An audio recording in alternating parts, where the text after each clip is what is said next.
मोहब्बत तो एक जावेदा जिंदगी है तो सनैना लागे। क्या बात है। Thank you. अब इस गाने की कहानी बताइए। इसकी एक बहुत इंटरेस्टिंग स्टोरी है because this is a very murder 2 नाम की एक फिल्म आई थी, इस फिल्म का एक गाना है। खुदा गिर गया मैं जो तुझसे दूर हुआ, लुट गया। इन 2 गानों ने आपके जिंदगी को किस तरह प्रभावित किया है? मैं हूँ लब तू दुआ दोनों जुड़ के जुदा मदनू माशुको दिलबरो मदनू रे। 4 साल की आयु से ही आप मतलब गा रहे हैं? सीख रहा हूँ सर। अच्छा, सीख रहे हो। क्या सीखते थे, मतलब जब कोई आपको सिखाने आता था? जब मैं 3-3.5 साल का था, सो जो गाने बजते थे आई यूज्ड टू हियर, और मैं ऐसे ही खेलते कूदते गाता रहता था। एंड मेरे मम्मी पापा ने देखा एक दिन कि अच्छा गा रहा है, सो मेरे जो पहले गुरु है महेश शर्मा जी, उन्होंने बोला कि मैं इसको सिखाऊंगा लेकिन आप मुझसे कभी नहीं पूछोगे। आपको लगता है कि इंडस्ट्री ने आपको प्रॉपर चांस नहीं दिया? कई बार लोग पूछते हैं कि 2013-14 तक आपके कंटिन्यूसली सुबह हिट गाने आ रहे थे, देन सडनली क्यों ब्रेक लग गया? मैंने खुद को दे दिया है तुझको, मैं तेरा हूँ तेरा, ओ तू मुझ में कहीं पे बस जा, ओ ओ हेलो नमस्ते, क्या हाल चाल है आप लोगों का। Welcome back to another episode of unfolding talents.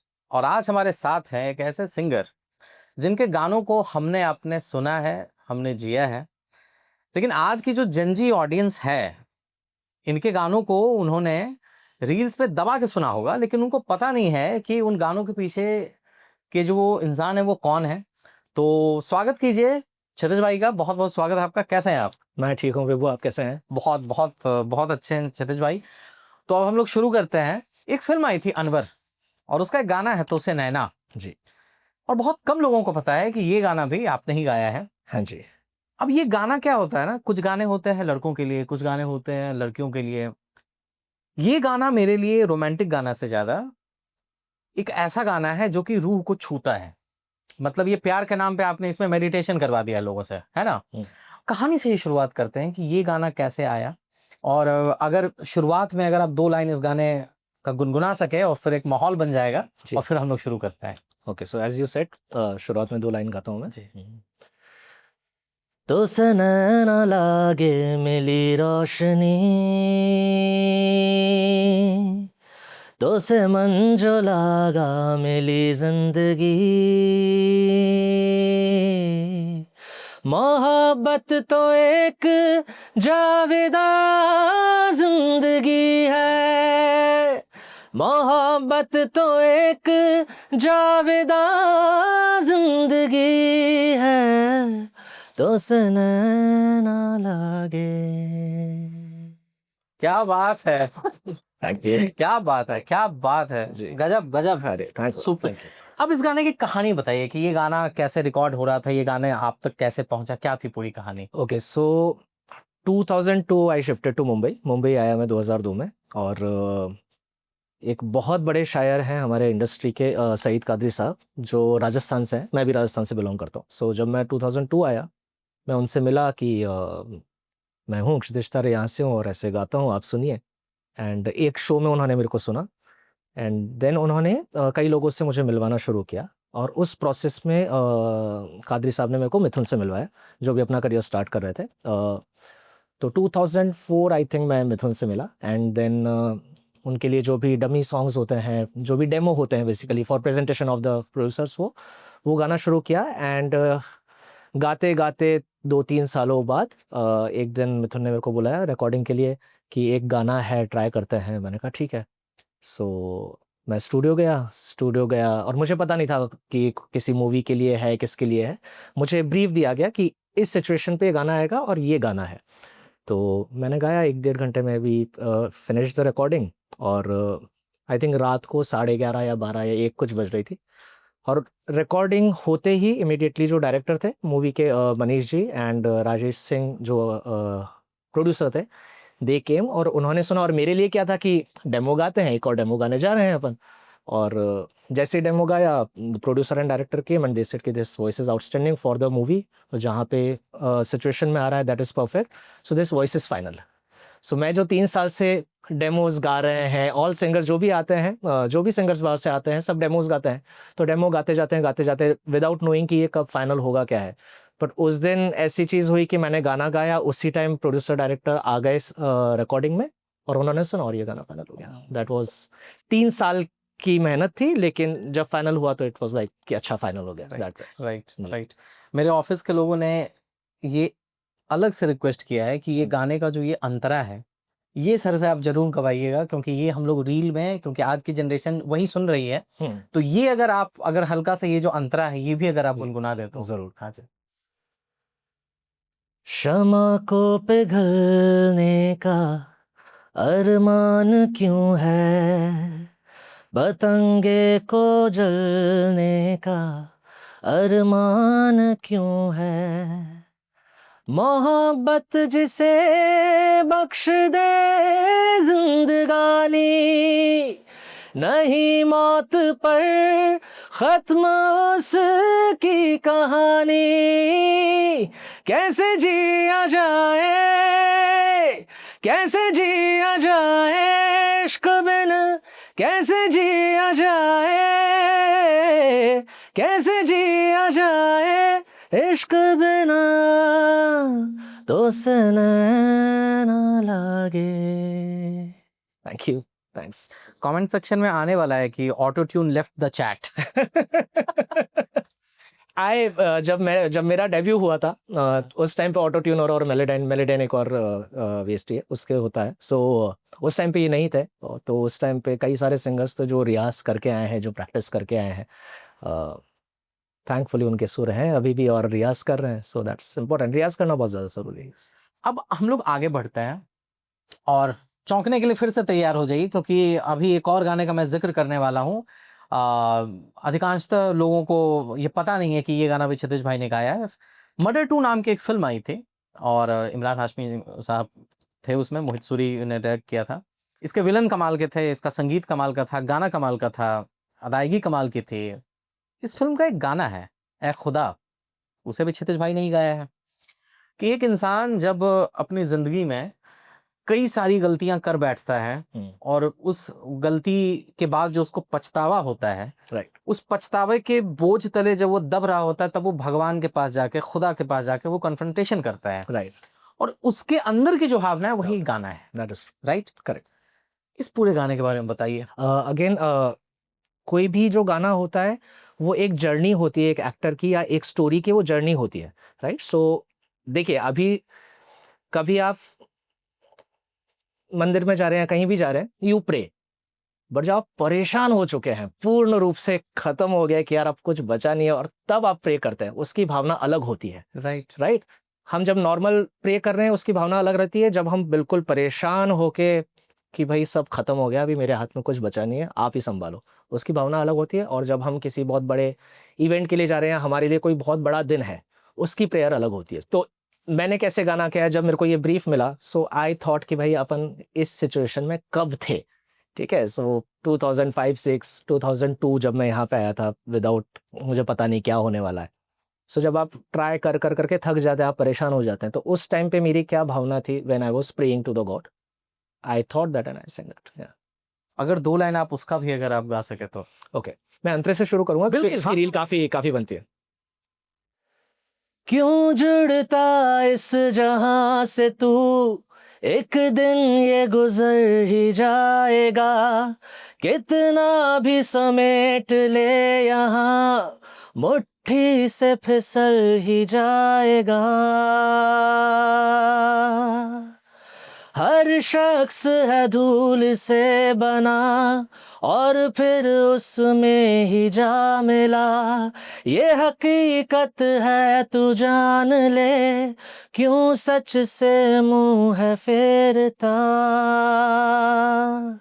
चाहे जो भी हसरत पूरी कर ले, रुकेगी ना फितरत ये समझ ले, मिट जाएगी तेरी हस्ती, भर ना पाएगा ये दिल बंदिया। ऐ खुदा गिर गया मैं जो तुझसे दूर हुआ, लुट गया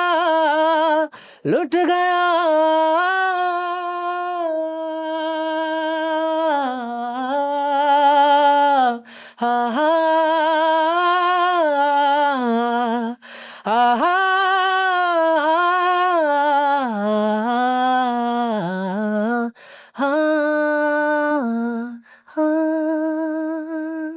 Thank you. This is Akut.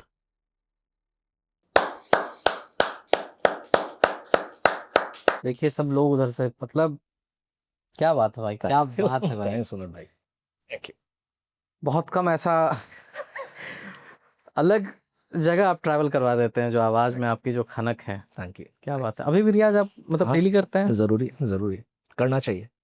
आपका जो भी स्किल है, अगर आप उस पर काम नहीं करेंगे तो इवेंचुअली वो मंद होती जाती है। सो आपको you have to continuously work on it. Okay. It's for any skill, it's for any skill. सबसे आपके जो ये दो गाने हैं अभी, जिन दो गानों का हम लोग जिक्र किया आगे और हम लोग बढ़ेंगे, इतने सालों में इतने सारे लोगों ने इन दो गानों को सुना। आप जब शोज करने जाते होंगे या आप जब लोगों से मिलते हैं, इन दो गानों ने आपके जिंदगी को किस तरह प्रभावित किया है? सो एक्चुअली ए खुदा की एक बड़ी फनी जी। स्टोरी है। जब ये रिलीज हुआ था उसी टाइम पे मेरा एक एल्बम भी रिलीज हुआ था, ए दोशीजा, और I was travelling for the promotion and all. तो मैं उस टाइम पे सोशल मीडिया इतना ज़्यादा था नहीं, 2011 की बात है। तो मैं ट्रैवल कर रहा था एंड 3-4 शोज थे, और एक किसी शो में ए खुदा गाने का टाइम नहीं मिला या कुछ तो हुआ, and then crowd started shouting ए खुदा ए खुदा। दैट वाज द टाइम मेरे को पता लगा कि अच्छा, this has become such a huge hit. So बहुत इंपॉर्टेंट है तोसा नैना लागे एंड ए खुदा, जो दोनों गाने हैं वो बहुत ज़्यादा इंपॉर्टेंट है लाइफ के लिए। बिकॉज अगर आप देखें ना, अगर 15 साल बाद भी अगर उन गानों को याद किया जा रहा है, सो उस आर्टिस्ट के लिए एक बहुत बड़ी चीज़ है। एंड एज यू सेड कि रूह से कनेक्ट होता है, तो मेरा हमेशा मानना है कि जो रूह से चीज़ें कनेक्ट होती हैं वो सबसे ज़्यादा लंबी चलती है। राइट। नहीं, जैसा मैंने मतलब मैंने इस पूरे पॉडकास्ट को डिजाइन ही ऐसा किया है ना कि वो ऑडियंस के लिए जो होता है ना, हिचकॉक की फिल्म या अब्बास मस्तान की फिल्म होता था ना कि अब जो है वो परत पे परत वो खुल रही है मिस्ट्री। जैसे अखिलेश है, ये कैमरे के पीछे है, तुमको पता था ये सब गाने इन्होंने गाया है? अभी शूट शुरू होने से पहले मैंने इससे पूछा था कि तुमको पता है ये कौन है, कौन है ये? हम बोला अच्छा रुक जाओ तो बताते हैं कि कौन है ये।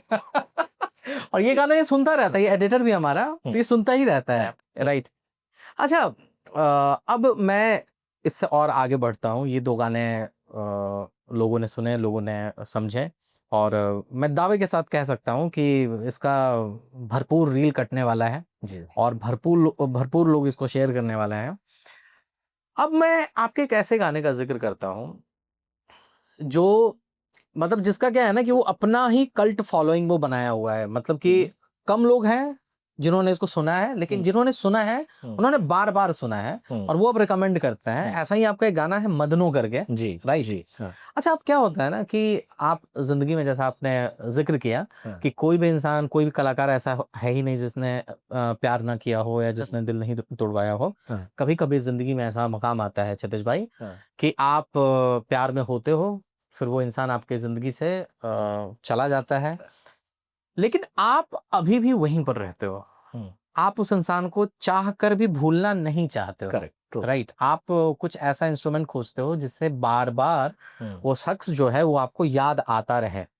तो आपका ये गाना जब भी मैं सुनता हूँ मदनो, तो मैं उस ट्रांस में चला जाता हूँ कि ये गाना बंद नहीं होना चाहिए, क्योंकि मुझे किसी की याद आ रही है और वो याद आना भी बंद नहीं होना चाहिए। Right, correct. इस गाने का ज़िक्र कीजिए कि ये गाने के पीछे क्या कहानी थी और मतलब जो मैं भाव बता रहा हूँ ऐसा भाव है या मतलब क्या है इसका? एक तो आप जैसे क्वेश्चंस पूछ रहे हैं, जैसा आपने बोला कि ऐसा लग रहा है अब्बास मस्तान की मूवी, तो आप भी जब ये क्वेश्चन पूछ रहे थे तो आई वाज़ लाइक कि अभी किस गाने के बारे में बात कर रहे हैं? देन यू सेड कि मन्नो का गाना। सो इसकी एक बहुत इंटरेस्टिंग स्टोरी है because this is a very challenging song और इसकी एक लाइन है जो बहुत खूबसूरत है। मैं हूँ शब तू सुबह, दोनों जुड़ के जुदा। गा के जुड़े बता हुए भी दीजिए ना हैं वो, और गा मैं के हूँ बताइए लब वो। तो दुआ, दोनों जुड़ के जुदा। I will sing few lines. है दिल को तेरी आरज़ू, पर मैं तुझे ना पा सकूं। है दिल को तेरी जुस्तजू, पर मैं तुझे ना पा सकूं।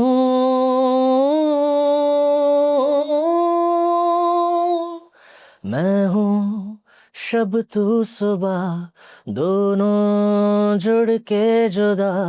मैं हूँ लब तू दुआ, दोनों जुड़ के जुदा। मदनू माशुको दिलबरो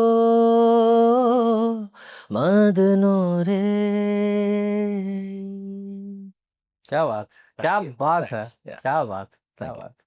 सो ये मदनो इसकी बहुत इंटरेस्टिंग स्टोरी थी। For example now when you are singing मदनो, सो अगर आपको ठहराव बताना है कि आप जिससे भी प्यार करते हैं वो आपकी ज़िंदगी में है नहीं अब, बट आपकी यादों में अभी भी वो रह रहे हैं। So there has to be एक ठहराव। सो मदनो, there has to be hold, it can't be मदनो।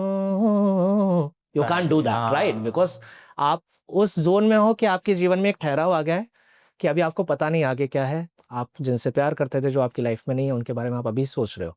तो आप जब भी सोच रहे हो तो आप धार-धार, धार-धार करके नहीं सोचोगे। आप बैठे हैं अपने रूम में और बस सोच रहे हैं। सो वो आपकी सिंगिंग में आना चाहिए। These all things develop with the experience and the skill.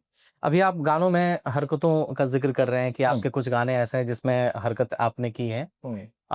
तो मैं आपके एक ऐसे ही गाने का ज़िक्र करने वाला हूँ। अभी मैं कुछ दिनों पहले तुषार कपूर भाई के साथ भी मैं बैठा हुआ था और उनके साथ मेरी बातचीत हो रही थी पॉडकास्ट में। हुँ। तो उनकी एक फ़िल्म है हुँ। शोर इन द सिटी यस। और उसका एक गाना है, उस गाने का ज़िक्र नहीं होता है। जी, मतलब कि ये आपके उन ऐसे गानों में मैं रखना चाहूँगा, हुँ। जो शायद उतने पॉपुलर नहीं हो पाए, लेकिन जिन्होंने सुना है और आज इस पॉडकास्ट के माध्यम से जो सुनेंगे, जी। वो फिर अचंभित होने वाले हैं हुँ। क्योंकि उसमें जिस तरह से जैसे मदनो गाना वो मतलब एक अलग ठहराव वाला गाना है। जी। सांवरे कहीं और चले जाते हैं जी। आप इस गाने में। इस गाने के बारे में बताइए आप? सो सावरे जो गाना है, मुझे रूप जी के साथ गाने को मिला। रूप कुमार राठौर साहब ने भी गाया है, दोनों ने गाया है। सो एज़ आई सेड कि उस गाने की रिक्वायरमेंट थी कि हरकतें दिखाएँ, ब्यूटीफाई कीजिए सावरे, सावरे। So there are different ways of beautifying it. So उसमें हमने हरकतें वगैरह लेके किया है। सो अगेन फोकसिंग ऑन अभी अगर उसको गा देंगे सांवरे सांवरे सांवरे, it will not work. You have to सांवरे सांवरे सांवरे, तेरे बिन सूनी सूनी है अखियां, तेरे बिन लम्हा लम्हा है सदियां, सूना सूना जहां लागे रे सांवरे। But that's the requirement of the song. So आप वहाँ पे हरकतें लेते हैं। वो भी आप स्टार्ट में थोड़ा सिंपल गाते हैं और आगे जाके उसमें थोड़ी-सी मुड़कियाँ हरकतें वगैरह लेते हैं। सो एज़ आई सेड कि उसमें अभी हरकतें हैं, क्योंकि अब उसमें हम स्ट्रेट गाएँगे तो उस गाने की ब्यूटी नहीं रहेगी। सो यू हैव टू सी कि कौन-सा गाना है, आप क्या गा रहे हैं। उसमें मेरे काफ़ी सारे पीछे आलाप वगैरह हैं। तेरी जुस्तजू, तेरी जुस्तजू, so you have to do that क्या बिकॉज़ बात! वहाँ पे उसकी ब्यूटिफिकेशन उसका उस हिसाब से हो रहा है। So as I said always, as long as आप आर्ट सबसे ऊपर रख रहे हैं, आपका काम सबसे ऊपर रख रहे हैं, hmm, rest everything takes care of, hmm. Is taken care of. आपने बताया 4 साल की आयु से ही आप मतलब गा रहे हैं? जी, सीख रहा हूँ 4 अच्छा, सीख रहे हो आप। 4 साल की उम्र में भी आप सीख रहे हो? हाँ जी, 4 ये साल। बताइए ना कि मतलब कि क्या सीखते थे? मतलब जब कोई आपको सिखाने आता था, हाँ, आपको क्या समझ में आती थी? क्या बदमाशियाँ आप करते थे? क्या होता था उसमें? तो मैं तो बहुत छोटा था उस टाइम पे। तो मम्मी पापा बताते हैं कि जब मैं 3 साल का था तो तब वो ट्रांजिस्टर आते थे, रेड एफएम नहीं था, वो ट्रांजिस्टर आते थे, एक बॉक्स आता था, तो उसमें गाने बजते थे, रोज़ सुबह उठ के या शाम को गाने बज रहे हैं। तो जब मैं 3 साढ़े 3 साल का था, सो जो गाने बजते थे आई यूज्ड टू हियर, और मैं ऐसे ही खेलते कूदते गाता रहता था, एंड मैं एग्जैक्टली सेम कॉपी करके और गाता था। सो मेरे मम्मी पापा ने देखा एक दिन कि तो अच्छा गा रहा है, 3 साल की एज में कुछ तो गा रहा है, कुछ तो कर रहा है।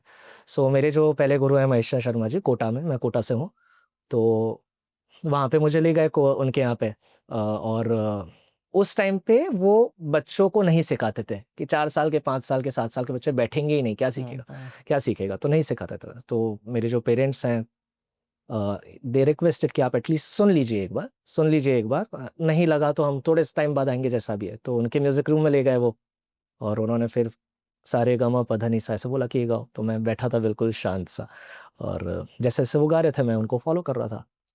तो मेरे माँ बाप जो हैं वो एजुकेशन फील्ड से, so they understand the value of education, they understand the value of training. तो महेश जी जो है उन्होंने बोला कि मैं इसको सिखाऊंगा, लेकिन आप मुझसे कभी नहीं पूछोगे कि ये कितने दिन में गाना सीख जाएगा।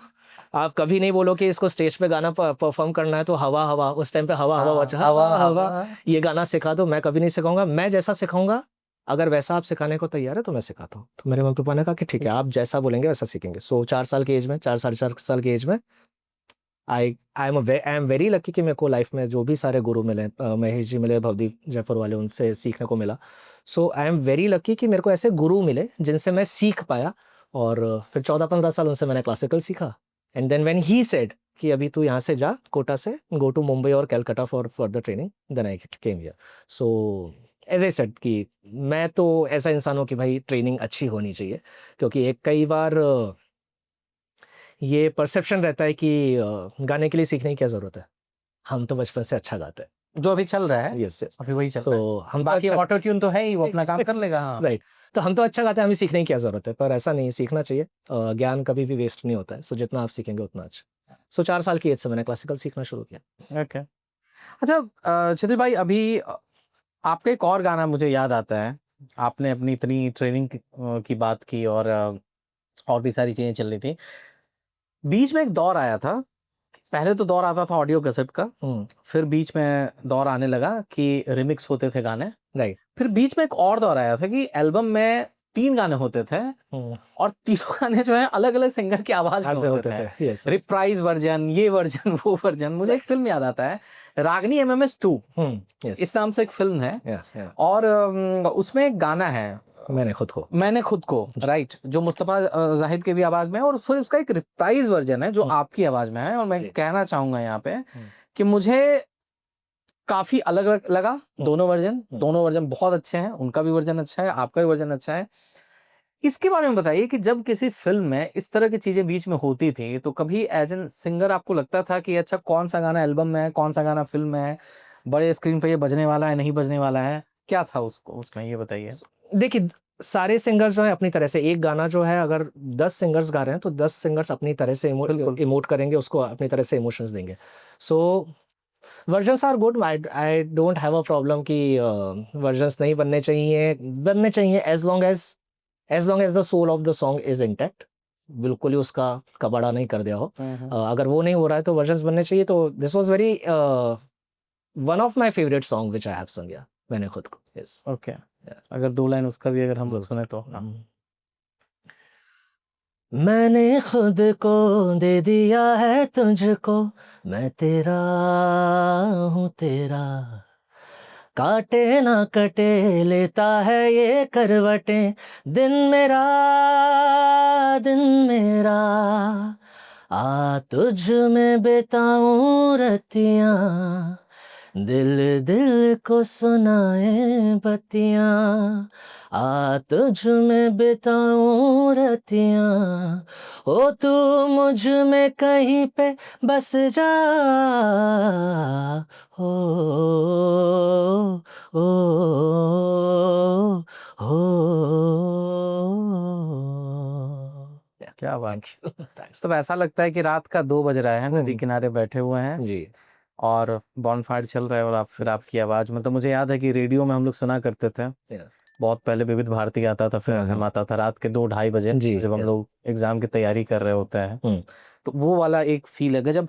अच्छा मुझे ये बताइए क्षितिज भाई कि इतनी आपकी ट्रेनिंग हुई, वहां से बम्बई आना हुआ, ये बहुत कम लोगों को पता है कि प्लेबैक सिंगिंग करने से पहले आपने कोरस में भी बहुत कमाल कमाल के गाने गाए हैं, राइट? तो जो लेमैन है जिनको इतना टेक्निकल चीज समझ में नहीं आता है, हम्म, तो उनको मैं चाहता हूँ आप एग्जाम्पल के थ्रू समझाइए कि प्लेबैक सिंगिंग क्या होता है, कोरस क्या होता है, और कैसे दोनों का अपना अपना महत्व है, और कैसे कोरस जो है अब हमारे फिल्मों से, अब हमारे गानों से गायब होता जा रहा है। सो कोरस नहीं था, एडिशनल वोकल्स थे Okay. इन एनी सॉन्ग जहाँ पे अगर कंपोजर्स को लगता है कि there is a requirement of second voice और थर्ड वॉइस, जिसमें जो मेन आर्टिस्ट हैं, जो मेन सिंगर हैं, उन्होंने जो गाया है उसके ऊपर एडिशनल वोकल्स चाहिए, जिसके ऊपर एडिशनल कुछ आलाप आने चाहिए या कुछ वर्ड्स आने चाहिए। फॉर एग्जांपल के साहब का गाना है दर्द में भीगे लब, बीते लम्हे, सो से बीते लम्हे, वो जो पार्ट है that was sung by me, so that was the additional vocals, या सो वो उनका गाना है लेकिन उसमें एडिशनल वोकल्स मेरे को गाने को मिला। सो ऐसे start at the start of the career काफ़ी गाए हैं। It all depends on the composers thought process कि उनको जो वोकल्स हैं या जो आलाप है वो एडिशनली और किसी सिंगर से गवाने हैं या मेन सिंगर से ही गवाने, दैट इज कम्प्लीटली देयर को, ऐसा है। So the difference is that only that एक मेन सिंगर है जो पूरा गाना गा रहे हैं, और कई बार क्या होता है कि आपको एज अ टोनल डिफरेंस कि इस टोन से कुछ एकदम अलग है। फॉर एग्जांपल जब भी बीते लम्हे आएगा एकदम कि अच्छा ये कोई दूसरी वॉइस आई है, so for that impact many times composers do that. ये बहुत अच्छी बात है, क्योंकि गूगल पे जब मैं सर्च करता हूँ तो वो कई जगह कोरस सिंगिंग में ही आपका नाम नो नो डाला हुआ है, दैट तो इज यहाँ से वो क्लियर हुआ। हाँ, तो बीते लम्हे के अलावा भी आपने और भी गानों में एडिशनल सिंगिंग की है? बीते लम्हे हैं, फिर उसी मूवी का एक मौसम गाना है, उसमें I had done few vocals, so there two three songs, yeah. Okay okay. आपको लगता है कि इंडस्ट्री ने आपको प्रॉपर चांस नहीं दिया? Not really, frankly not really. कई बार क्या होता है कि आर्टिस्ट जो होते हैं they take some decisions based on their experiences, तो उस एक्सपीरियंस के बेसिस पर आई थिंक 2000, ये मेरे को कई बार लोग पूछते हैं कि 2013-14 तक आपके कंटिन्यूसली सुबह हिट गाने आ रहे थे, देन सडनली क्यों ब्रेक लग गया? So what happened that in 2013 I decided that I want to try my hand in composing also, क्योंकि मेरे को कंपोजिंग बहुत ज़्यादा पसंद है। सो एज सून एज मैंने सोचा कि मैं कंपोजिंग करूँगा, मैंने गाने बनाने शुरू किए एंड डायरेक्टर्स और प्रोड्यूसर्स से मिलना शुरू किया। So maybe conflict of interest की वजह से जो जो अपॉर्चुनिटीज़ मेरे को एज अ सिंगर आती थी वो ऑब्वियसली कम हो गई, because then I got into the composing thing. लेकिन क्षितिज भाई, मेरे को एक चीज बताइए कि जो आपके फैंस हैं, जिन्होंने आपके गाने को इतना एंजॉय किया है, आज हम लोग बैठ के भी उस पर बातचीत कर रहे हैं, आपको लगता है कि आपका ये डिसीजन कहीं ना कहीं उन फैंस के लिए बेईमानी थी जो कि और भी आपके सिंगिंग को सुनना चाहते थे? अभी फैंस के लिए बेईमानी थी या ये नहीं, इसका I can't reply, but as an artist I felt that I should get into composing, because many people don't know that I came here to become a singer composer, not a folk singer. Right? Okay. I came to Mumbai in 2002 at the age of 17 to become a singer composer. I was a big fan of Jatin Lalit, as I said, and Rahman Saab. So मैं तो composer और singer बनने के लिए आया था, and the things happened that I got the break obviously and I was very happy, but as an artist, as a human being, the things which I wanted to convey, the message I wanted to give, or the things I want to achieve as a artist, मुझे लगा कि मुझे composing भी करनी है, because कहीं वो soul level पे मेरे को लगता है कि I should be creating and performing, so इसलिए मैं कंपोजिंग में गया।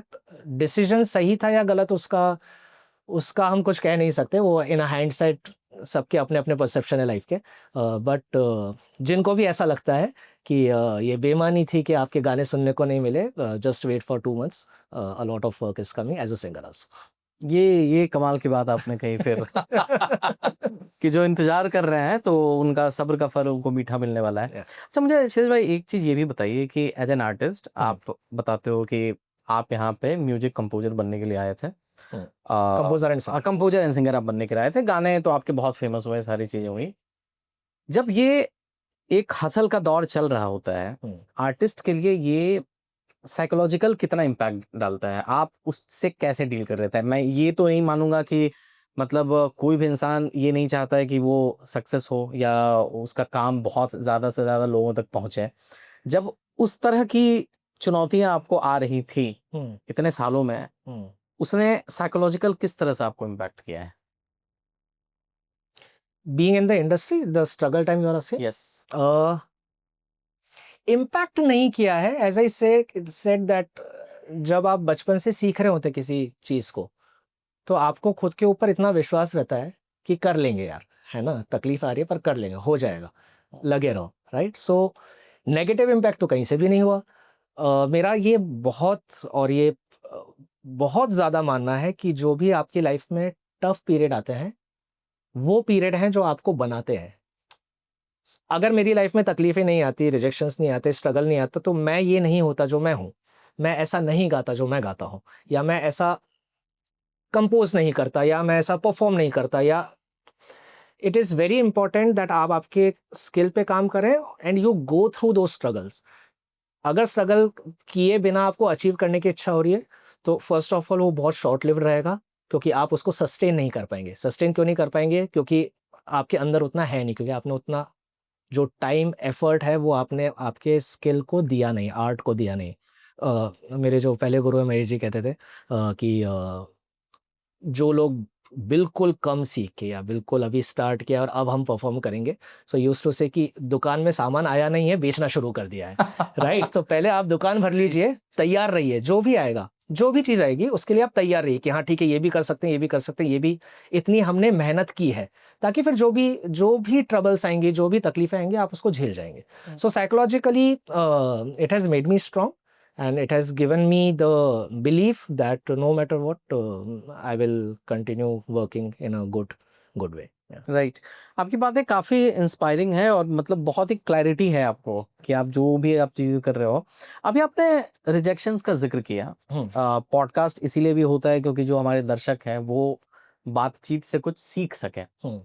किस तरह के रिजेक्शंस ने आपको आज वो बनाया है जो आज आप हैं?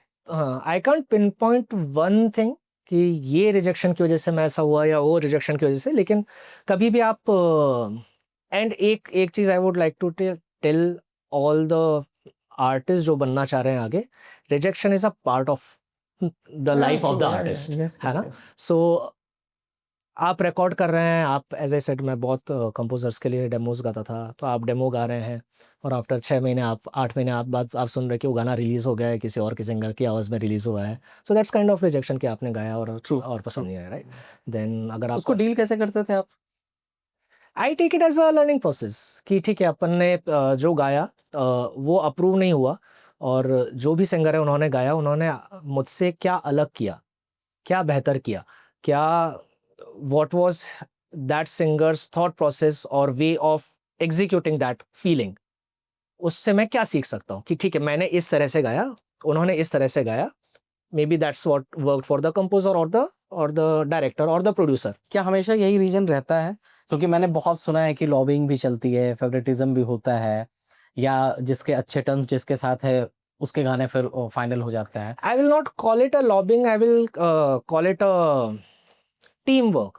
फॉर एग्जाम्पल, अगर मेरे जैसे मैं भी कंपोज करता हूँ, मैं परफॉर्म करता हूँ, शोज करता हूँ, तो सपोज अगर मेरी टीम में आई हैव वन पर्सन जो मेरे साथ 15 साल से काम कर रहे हैं, 10 साल से काम कर रहे हैं, जिन्होंने मेरे साथ स्ट्रगल देखा है, जिन्होंने मेरे साथ कंटिन्यू किया है ना, उसी के बराबर, उन्हीं के बराबर, या there is a young guy who is coming to the team, so my focus or my priority will always be the person who has been working with me for 12 years. आप जिस इंसान के साथ 15 साल से काम कर रहे हैं, उस 15 साल वाले इंसान को हटा दो और अब नए को ले आओ। वो नहीं होना, वो नहीं होता है, उसको आप लॉबिंग नहीं कह सकते, उसको आप टीम वर्क कहेंगे। सो जैसे अभी मेरी टीम बनी है, अभी अगर if there is an engineer who is working with me, is a guitarist who is working with me, or a lyrics writer who is working with me, I just can't कि नहीं अब नहीं करेंगे. There has to be या तो बिल्कुल ही कुछ बड़ा ही कांड हो गया जिसकी वजह से किसी के साथ आप काम करना बंद करें, is a different thing, right. लेकिन टू थिंक कि क्षितिज तो इसके साथ ही काम करता है क्योंकि उसकी लॉबी है, नहीं, वो मेरी टीम है, right. So team is always important as I say. सो मैं उसको ऐसे नहीं लेता हूँ कि अच्छा वो उसके साथ पहचान में था, इससे होती होंगी चीज़ें, बट वो टीम है उनकी. I can't complain on that. Yeah. Right. And ये अलग पर्सपेक्टिव, अलग मतलब कि बहुत खूबसूरती से आपने इसको एक्सप्लेन किया. तो जो भी आपका काम आ रहा है उसके जी. लिए बहुत बहुत शुभकामनाएं आपको. Thanks, sir. Thank you. और आपके गाने हम लोग सुनते आए हैं, आपके गाने हम लोग सुनेंगे. जो 2 फिल्मों का आपने जिक्र किया, जरूर. अगर आप नाम लेना, अगर आप अभी मैं नहीं, अभी मेरी आप कल नहीं ही ले बात सकते हो, हुई, सो कोई बात मैं ले नहीं सकता. आई जस्ट आस्क कि कैन आई अनाउंस, कि हाँ. Don't announce yet, okay but November और December it is getting. Okay okay. तो फिर जब ये फिल्म आती है हम लोग फिर बैठेंगे, बातचीत करेंगे. 100%. मैं उम्मीद करता हूँ कि आपको अच्छा लगा हो बातचीत. बहुत मजा हुआ जैसे आपसे, आपने बहुत मजा आया जैसे आपसे आपने सारे क्वेश्चंस रखे, जैसे आपसे आपने थोड़ा सा सस्पेंस क्रिएट करके चीजें पूछी. That was real fun and I hope that everyone who are watching would have enjoyed it. Hi, मैं हूं क्षितिज तारे, और अगर आपको ये पॉडकास्ट अच्छा लगा हो, if you have enjoyed this podcast, please subscribe to digital commentary on all the social media platforms. Thank you.